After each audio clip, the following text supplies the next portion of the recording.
Salve. I am Maximilius, Centurion of the 11th Augustus Legion, part of the Classis Britannica fleet. I've had my orders to come here today to tell you the reason that I ended up in the industrial heartland of Roman Britain, which I believe today is called the High Weald. Well, the reason I'm here, indeed some people say the reason for the Roman invasion of Britain, lies in the heart of this stone. Iron. An empire needs iron, especially one as big as Rome. It may not look like it today, but back then the High Weald was vital to the maintenance and expansion of the empire. Legions as far afield as the German and Scottish frontiers depended on the iron that we produced here. Scotland? Thank the gods I was never posted there. This place was wet and cold enough, but there you were indeed on the very edge of civilization. Yes, seeing what other postings there were, I was glad to receive my orders for Beauport on the outer edges of the forest of Andira. The ironworks here were rumoured to be the third biggest in the empire, and had the advantage of being within an easy ride of a busy seaport. It also had a reasonable bathhouse, important as making iron was hard, dirty work with all the smoke from the furnaces, not to mention the smell of 1,000-odd slaves. Obtaining metallic iron, as any child of this area must surely know as well as they know their own name, involves three main processes: extraction, smelting, and forging. There was a local iron industry here before, of sorts, but you know, just by organising things properly, we've increased production tenfold.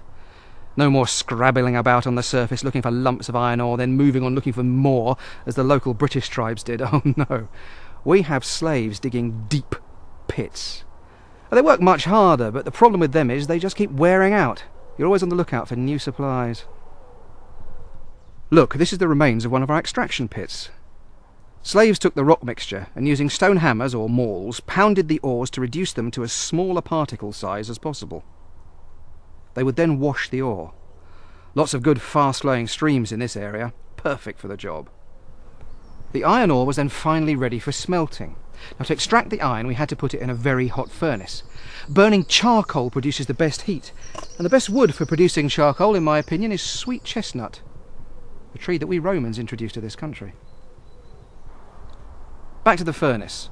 Once it's hot enough, the iron, or bloom, pours out of the bottom. We call what's left the slag. We used to pile it up in big heaps or use it to surface the roads that we made all over the High Weald. They link up the iron sites, 67 I believe, I don't have the exact figures in front of me, to the ports such as the one at Bodium. Some of the major roads I see are still in use. Good that not all of our hard work was wasted, but the smaller roads have long gone, grown over with disuse. If your eyes are sharp and you use them, you can still find pieces of slag lying around in the fields and the woods. Returning to the bloom, once we have the unworked bloom, the smiths then reheat it and hammer it into what we call worked bloom. Ingots of iron that can be sent all over the empire to be turned into anything from nails to buckles to swords to arrowheads. I wonder just how much High Weald iron lies buried amongst the bones on battlefields across the empire.